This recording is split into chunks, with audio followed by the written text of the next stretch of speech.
This is sort of my tribute to the surrealist Joseph Cornell and Man Ray, which I keep in my bathroom. I like the idea of using commonplace things to create a sense of mystery by putting them in unexpected arrangements. In the analog world of my childhood, a Saturday afternoon's entertainment might include a black and white episode of The Outer Limits, where great pains were taken to make men in rubber monster costumes look mysterious and menacing. Fog machines, audible oscillators, Bartok-like musical chords, angular mood lighting, and using blank sterile white walls as backdrops. These cheats would not have worked so well in full color, and nothing spurs the imagination like limited technology and a shoestring budget. I spent a lot of time playing in boxes when I was a kid. The zaniness in the old slapstick comedies of the 1930s was something born of a surrealist imagination. In fact, Man Ray and Buster Keaton came of age at the same time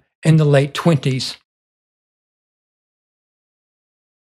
A Marx Brother movie may have also been on the menu for a Saturday afternoon's entertainment. The Marx Brothers began as stage performers where there were no plots, but only long strings of non sequitur gags strung together. Break between scenes on stage probably involved fake doors and the brothers disappearing and reappearing from behind stage curtains. They used this device many times in their movies, in films like Room Service, Horse Feathers, and Night at the Opera. The brothers would keep erupting into a room or from multiple rooms. In fact, they sometimes used a split screen to show the action. Border drapes on a stage work like a fourth wall, where the stage performer winks at the audience. David Lynch understood the significance of stage curtains. Here, the agreement between the audience and the creator is broken, as the creator allows you to peek behind the curtain. This is not reality you are watching, but something else. If one only has a shoebox and a ball of twine, one has a universe at their command. Eraserhead was a masterpiece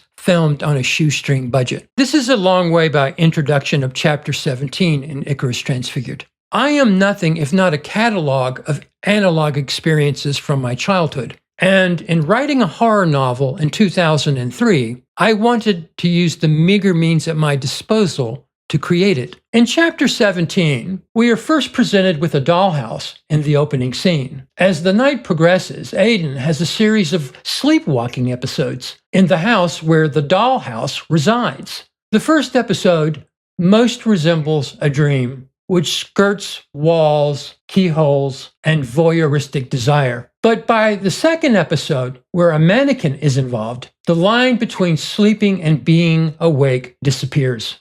Throughout Icarus Transfigured, staircases appear in different guises. A rotary phone and a battered old suitcase cloak something unseen. Omar's letter, which opens this chapter, talks about minotaurs and mazes, and how the only thing that separates these material ideas is a lack of imagination. Every commonplace thing in the world becomes a stage prop for a mystery play one cannot discover. Dear Grasshopper, man's flesh begins in the bellies of stars and ends in the bellies of worms, yet he abides in his body barely cognizant of its true nature. It is mostly an occasional dream to him, one glimpsed in mirrors or in the eyes of others. The space he envisions it to occupy is illusionary, if never impersonal. When I was a boy, I contracted strep throat and scarlet fever simultaneously. I remember two things: the face of my teacher when I returned to school, alive, and the hallucinations I experienced with my brain fever. These hallucinations presented themselves as monstrous forms.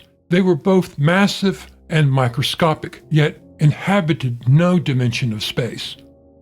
From their stares, I placed them blisteringly close to my bed, yet they remained separate enough from the world to throw off shadows.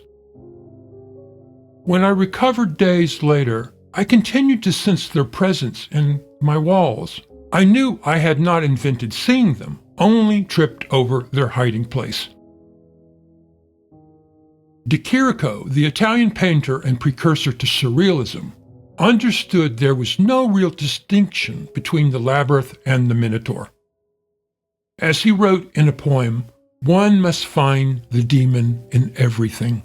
The inanimate world depicted in his paintings is a prison, yet by freezing its infinitesimal seconds under his brush, he uncovered, in the etching light of a cloudless sky, the sublime monsters that stare out at us from every nook and cranny.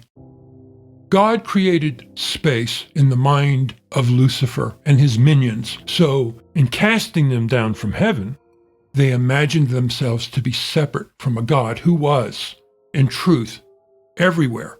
Space, then, is the dream of fallen angels, whose presence in our minds is but a deep cave of sorrowful remembrance.